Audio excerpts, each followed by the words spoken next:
Good evening সকলকে। সবাই কেমন আছেন? আমি তো খুব ভালো আছি।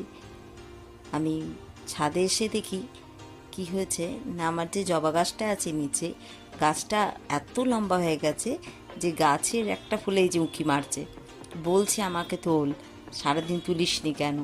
তো আমি গিয়ে তুলে ফেললাম, এদিক ওদিক কিচ্ছু না ভেবে, যে এখন সন্ধে গাছে হাত দিতে নেই, তো লোভ সামলাতে পারলাম না, তুলেই ফেললাম।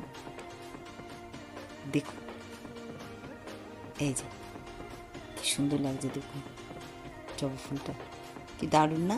কালারটা ভীষণ, এটা বিবেকানন্দ ফুল, বিবেকানন্দ জবা বলে, সেই বিবেকানন্দ জবা।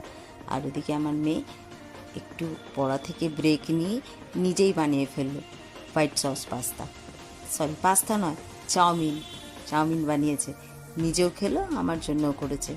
সত্যি মানে বলে বোঝাতে পারবো না, এত ইয়ামি হয়েছে, মানে খুব সুন্দর করে করেছে। হোয়াইট সসটা আমি একটু বলে বলে দিয়েছি, আর বাকি কিন্তু সব চপিং সব নিজে করেছে। তো আমি একটুখানি টেস্ট করছি, আর তাকে বলতে হচ্ছে কেমন হয়েছে। ভীষণ ভালো লাগে।